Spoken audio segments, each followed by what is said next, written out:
एक ऐसी बस्ती जो खुशियों के साथ बसाई गई, एक ऐसी सरजमीन जिसे अल्लाह ने अपनी नामतों से सजा दिया, जहां जिंदगी हंसती थी, जहां जमीन जरखीज थी, जहां खेत लहराते थे, पानी मीठा बहता था और फल मीठे पककर तैयार होते थे। मगर इंसान जब रब की नामतें पाता है और शक्र के बजाय गुरूर चुन लेता है, तो फिर वही नामतें उसके लिए आजमाइश बन जाती हैं। ये वही सरजमीन थी, कौम लूत की सरजमीन, और ये वही शहर था, सदूम और उमोरा, आज के उर्दन और फिलिस्तीन के दरमियान आबाद। ये सिर्फ शहर नहीं थे, ये आबादी नहीं थी, ये इंसानियत का वो बाब था जहां गुनाह सिर्फ किए नहीं जाते थे, गुनाह फख्र बन चुके थे, गुनाह तहजीब बन चुके थे। लोगों के चेहरे मुस्कुराते थे मगर उनके दिल स्याह हो चुके थे। हिर्स, नफ्स, हुस और सरकशी ने उन्हें अंधा कर दिया था। पहले पहल गुनाह छिपकर होते थे, फिर आहिस्ता आहिस्ता गलियों में आने लगे, और फिर वो वक्त आ गया कि गुनाह इबादत की तरह सरेआम होने लगे। वो अपनी फितरत छोड़ बैठे, अल्लाह के बनाए हुए निजाम से बगावत कर बैठे। मर्द औरतों से दूर हो गए और मर्द मर्दों की तरफ माइल होने लगे। ये सिर्फ गुनाह नहीं था, ये तारीख का सबसे अजीब जुर्म था, ऐसा जुर्म जो इंसानियत ने पहले कभी नहीं देखा था। इसी दौरान कहीं दौर बाबुल के शहर में अल्लाह के नबी हजरत इब्राहीम अलैहिस्सलाम और उनके भतीजे हजरत लूत अलैहिस्सलाम लोगों को अल्लाह की तरफ बुला रहे थे। फिर अल्लाह के हुक्म से हजरत लूत अलैहिस्सलाम को सदोम की उस बस्ती की तरफ भेज दिया गया ताकि लोगों को हक दिखाया जाए, उनको सीधे रास्ते की तरफ बुलाया जाए। जब हजरत लूत अलैहिस्सलाम इस बस्ती में दाखिल हुए तो शहर की रंगीनियां, बाजारों की रौनक, ऊंची इमारतें, लहलाते खेत, हर चीज अल्लाह की नामतों का ऐलान कर रही थी। मगर जैसे जैसे वो आगे बढ़े, चेहरों की मुस्कुराहटें बुझने लगीं, क्योंकि जो वो देख रहे थे वो एक नबी के लिए सिर्फ दुख नहीं, दिल को हिला देने वाली हकीकत थी।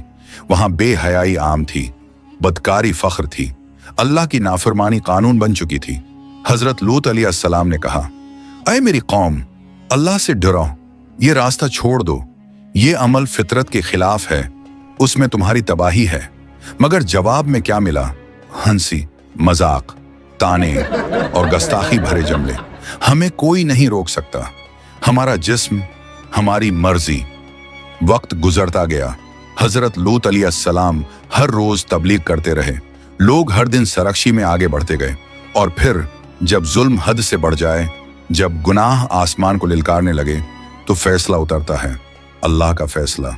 एक दिन फरिश्ते इंसानों की शक्ल में हजरत इब्राहीम अलैहिस्सलाम के पास आए, उन्हें एक बेटे की खुशखबरी दी। फिर फरमाया, हम एक ऐसी बस्ती की तरफ जा रहे हैं जहां फहाशी अपनी आखिरी हद को छू चुकी है और अल्लाह ने उसे हलाक करने का हुक्म दे दिया है। हजरत इब्राहीम अलैहिस्सलाम ने सिफारिश की, मुमकिन है कोई संभल जाए, कोई हदायत पाले, मगर फैसला हो चुका था। फिर वही फरिश्ते हजरत लूत अलैहिस्सलाम के घर पहुंचे, खूबसूरत नौजवानों की शक्ल में। शहर में खबर फैली और पूरी बस्ती हैवानियत लिए दौड़ पड़ी। दरवाजे पर धमकियां, चीखें, हंसी, फख्र। खुद इन मेहमानों का इस्तकबाल करेंगे। हजरत लूत अलैहिस्सलाम रो पड़े, समझाया, डराया, मगर कोई ना रका। फिर फरिश्तों ने कहा, आए लूत, गम ना करो, हम अल्लाह के फरिश्ते हैं, ये तुम्हारा कुछ नहीं बिगाड़ सकते। रातों रात अपने घर वालों के साथ यहां से निकल जाओ और पीछे मुड़कर मत देखना। और फिर वो वक्त आ गया जब आसमान लर्ज उठा, जमीन हल गई, घर लट गए, पहाड़ चीख उठे, पत्थरों की बारिश हुई। हर पत्थर अपने मुजरिम का नाम लिए हुए था, और चंद लम्हों में वो शहर जो कभी जन्नत था, अबरत का निशान बन गया। दीवारें, महल, लोग सब मिट गए, मगर वाकया बाकी रह गया ताकि इंसान सीख सके। आखिर में सवाल यह है, इस कौम को नामत मिली मगर उन्होंने नाशकरी चनी, उन्हें अल्लाह ने रोका मगर उन्होंने मजाक बनाया, उन्हें समझाया गया मगर उन्होंने ज़द चुन ली, और फिर अल्लाह ने उन्हें मिटा दिया। अगर आप समझ गए हैं तो बताएं, कौम लूत के अंजाम से आपने क्या सब लिया? वीडियो को लाइक करें, शेयर करें, चैनल को जरूर सब्सक्राइब करें।